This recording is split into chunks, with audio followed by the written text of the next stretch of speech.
The substance. നിങ്ങളിൽ പലരും ഈ പടം ഇതിനകം കണ്ടു കഴിഞ്ഞിട്ടുണ്ടാവും. ആൻഡ് പല മൂവി ചാനലുകളിലും അതുപോലെ തന്നെ ഗ്രൂപ്പുകളിലൊക്കെ ഈ സിനിമയെ കുറിച്ചിട്ട് വാതോരാതെയുള്ള ചർച്ചകളും അല്ലെങ്കിൽ പോസ്റ്റുകളും ഒക്കെ വന്നു കഴിഞ്ഞിട്ടുണ്ട്. എനിക്ക് ഈ പടം 2 ദിവസം മുമ്പാണ് കാണാൻ സാധിച്ചത്. And one of the best movie experience of 2024 അല്ലെങ്കിൽ one of the masterpiece item of 2024 എന്ന ടൈറ്റിൽ കൊടുക്കാൻ ഞാൻ ആഗ്രഹിക്കുന്ന ഒരു മൂവി തന്നെയാണ്.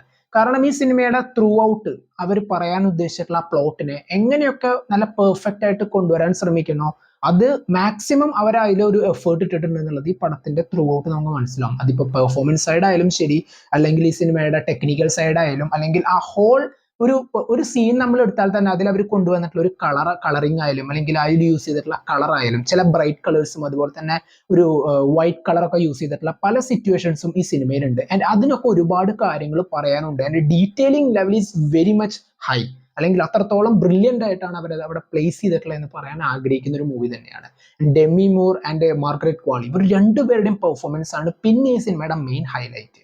ഒരു യൂത്ത് ഒക്കെ ആയിരുന്ന സമയത്ത് അത്രത്തോളം പോപ്പുലർ ആയിരുന്ന ഒരു ആക്ട്രസിന് അത് നഷ്ടപ്പെടുന്ന സമയത്ത് ചില റിസ്ക് ഫാക്ടേഴ്സ് അവർ ഏറ്റെടുക്കുകയാണ് അത് തിരിച്ചു കിട്ടാനായിട്ട്. ആ ഒരു റിസ്കുകൾ അവർ ഏറ്റെടുക്കുമ്പോൾ അവരെ കാത്തിരിക്കുന്ന ചില കോൺസിക്വൻസസ് ഉണ്ട്. അത് എത്രത്തോളം ഭീകരാണെന്നുള്ളതാണ് ഈ സിനിമയിൽ കൊണ്ടുവന്നിട്ടുള്ളത്. എൻ്റെ വളരെ ഹൊറിഫൈങ് ആയിട്ടുള്ളതും അത്രത്തോളം ഡിസ്കസ്റ്റിംഗ് ആയിട്ടുള്ള ഒരുപാട് സീക്വൻസ് ഈ സിനിമയിലുണ്ട്. സോ നിങ്ങൾ മാക്സിമം ഇപ്പൊ ഈ സിനിമ കാണാൻ നിങ്ങൾ ശ്രമിക്കുകയാണെങ്കിൽ ഒരു ഭക്ഷണമൊക്കെ കഴിക്കുന്ന സമയത്ത് ഈ പടം കാണാതിരിക്കാൻ ശ്രമിക്കുക. ചില സീനുകളിൽ ചിലപ്പോൾ നിങ്ങൾക്ക് അത്രത്തോളം ഡിസ്റ്റർബിംഗ് ആയിട്ട് ഫീൽ ചെയ്യാൻ ചാൻസ് ഉണ്ട്. സോ അങ്ങനെയുള്ള ഒരു കാര്യം ശ്രദ്ധിക്കാൻ എനിക്ക് പറയാനുള്ളൂ. ആൻഡ് ഈ സിനിമയിൽ അവർ യൂസ് ചെയ്തിട്ടുള്ള പ്രോസ്തെറ്റിക്സിന്റെ കാര്യമാണ് പിന്നെ എടുത്ത് പറയേണ്ടത്. അത് ഒറിജിനൽ ആണോ പ്രോസ്തെറ്റിക് ആണോ എന്നുള്ളത് നമുക്ക് ഒരിക്കലും മനസ്സിലാവാത്ത രീതിയിലാണ് അത് ബ്ലെൻഡ് ചെയ്ത് അവർ കൊണ്ടുവന്നിട്ടുള്ളത്. ആൻഡ് ഇറ്റ് ഈസ് പെർഫെക്റ്റ് എന്ന് എനിക്ക് പറയാനുള്ളൂ. കാരണം അത്രത്തോളം ബ്യൂട്ടിഫുൾ ആയിട്ടാണ് അവർ സെറ്റ് ചെയ്ത് വെച്ചിട്ടുള്ളത്. ഈ സിനിമയിലെ പല സീനുകളും നമ്മൾ കണ്ടുകൊണ്ടിരിക്കുമ്പോൾ നമുക്ക് ഒരു ഡിസ്കസ്റ്റ് എന്ന് പറയുന്ന ഫീൽ നമ്മുടെ മുഖത്തും, അല്ലെങ്കിൽ ആ ഒരു സീൻ തന്നെ കാണുമ്പോൾ ഉണ്ടാവുന്ന ഒരു അറപ്പ് എന്ന് പറയുന്ന ഒരു ഫീൽ ഉണ്ടല്ലോ, അത് അത്രത്തോളം പെർഫെക്റ്റ് ആയിട്ട് വന്നിട്ടുണ്ട്. കാരണം ഇപ്പോൾ നിങ്ങളൊരു മൂവി ലവർ ആണ്, അല്ലെങ്കിൽ നിങ്ങൾ സിനിമേനെ അത്രത്തോളം ടെക്നിക്കൽ സൈഡ് നിങ്ങൾ റെഫർ ചെയ്യുന്ന ഒരാളാണ്, അല്ലെങ്കിൽ അതിനെ അത്രത്തോളം സ്റ്റഡി ചെയ്യുന്ന ഒരാളാണ് നിങ്ങളെങ്കിൽ ഈ പടം കണ്ടിട്ടില്ലെങ്കിൽ തീർച്ചയായിട്ടും കണ്ടുനോക്കുക. 2024 ഒരു മാസ്റ്റർ പീസ് മൂവി ഐറ്റം എന്ന് ഞാൻ വീണ്ടും പറയാൻ ആഗ്രഹിക്കുന്ന ഒരു പടം തന്നെയാണ് ദ സബ്സ്റ്റൻസ്.